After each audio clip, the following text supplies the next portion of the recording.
اگر آپ کو کبھی کڑھائی کا شوق ہو یا سلائی کا یا کسی بھی چیز کا، تو اس میں اس کام کو کرتے وقت بھی آپ اللہ کا ذکر کر سکتے،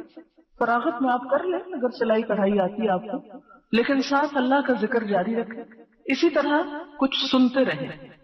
یعنی کچھ نہ کچھ، جیسے ٹیپ آن کر لیں اور آپ ساتھ کام کر رہے ہیں اور ساتھ آپ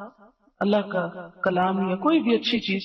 کیونکہ اب اس دور میں تو بہت سہولت ہو گئی۔ میرے والد بتاتے ہیں کہ جو میری دادی تھی وہ میرے دادا کے ساتھ جب کبھی باہر کھیت میں کام کرنے کے لیے جاتی تو ان کے ہاتھ میں ہمیشہ کتاب ہوتی تھی، اور وہ درخت پر کتاب کو رکھ دیتی اور ساتھ کوئی کام کروانا ہوتا کرواتی، اور اس کے بعد جو ہی فارغ ہوتی فوراً جا کے کتاب نکالتی اور فوراً پڑھنا شروع کر دیتی۔ اور یہ وہ دور تھا کہ جب ابھی علم بہت عام نہیں تھا اور اتنی فیسلٹیز نہیں تھی، صرف خواتین گھروں میں پڑھنا لکھنا جان لیتی تھی اور اس کے بعد پڑھتی رہتی تھی، اور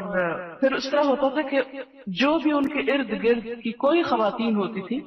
ان کے پاس کوئی بھی آ کے بیٹھتا تھا تو اس کو بھی ساتھ پڑھنے میں شریک کر لیتی تھی، لہذا ان کی مجلس ایک بہت خوبصورت مجلس بن گئی تھی کہ کوئی فالتو بات اس میں نہیں ہوتی۔ کسی کو غیبت کا کیا ٹائم ملے گا، کوئی کسی ادھر ادھر کے شکوے شکایات سنانے کا یا کرنے کا،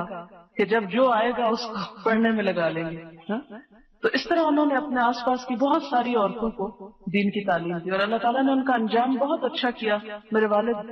نے جب اپنا کام شروع کیا تو سب سے پہلی کمائی سے ان کو حج کروایا، اور جب وہ حج پہ لے گئے تو حج کر چکی تو ان کی وفات ہو گئی اور وہی دفن ہوئی۔ تو یہ لباس کے ساتھ میں سے کمبائن اس لیے کر رہی ہوں کہ بسا اوقات عورتیں گھر کے کام میں مشغول ہو کر یہ بہانہ کرنے لگتی ہیں کہ اب ہمارے پاس دین کا کام کرنے کے لیے وقت نہیں رہا۔ یہ سب سے جھوٹا بہانہ ہے، یہ نہیں ہونا چاہیے۔ میں ہمیشہ یہ کہتی ہوں کہ آپ ہنڈیا میں اگر چمچ ہلا رہے ہیں اور ساتھ آپ کے ایک بچہ بیٹھا ہے، آپ اس کو سبق سن رہے ہیں اور سنا رہے ہیں اور پڑھا رہے ہیں، کیا مشکل ہے؟ کچھ مشکل نہیں۔ آپ کریں گھر کا کام، آپ آٹا گوندیں، آپ روٹی بنائیں، آپ کپڑے دھوئیں، آپ کچھ کریں، اور ساتھ اگر کوئی ہے تو پڑھا دیں اس کو، نہیں تو ذکر کرتی رہیں، کیا مشکل ہے؟ آپ اپنی اس دنیا میں اپنی آخرت کما سکتے ہیں، لیکن ہم عموماً ان چھوٹے چھوٹے ٹپس کو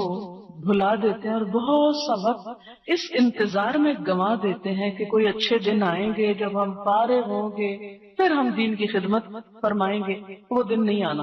وہ دن آج سے ہی آئے کہ کوئی پاس بیٹھا ہے، بس میں آپ بیٹھے ہیں، چل رہے ہیں، بات کر رہے ہیں، کہیں نہ کہیں کوئی اچھی بات آپ کرتے چلے جائیں، سیکھتے چلے جائیں، سکھاتے چلے جائیں۔ کہتے ہیں نا کہ دنیا اور دنیا کی ہر چیز ملعون ہے سوائے اللہ کے ذکر کے، سیکھنے والے اور سکھانے والے کے سب بیکار ہے۔ یا سیکھنے والے رہیں یا سکھانے والے، اگر یہ دونوں کام نہیں ہو سکتے تو اللہ کا ذکر کرتے رہیں۔ سکھانے کے لیے ضروری نہیں کہ آپ ایسی مجلس ہی جمائیں تو آپ سکھا سکتے ہیں، کچھ چھوٹی چھوٹی چیز، چھوٹی چھوٹی بات، تو یہ سب چیزیں جو ہے آپ کے لیے صدقہ جاریہ بن سکتی ہیں۔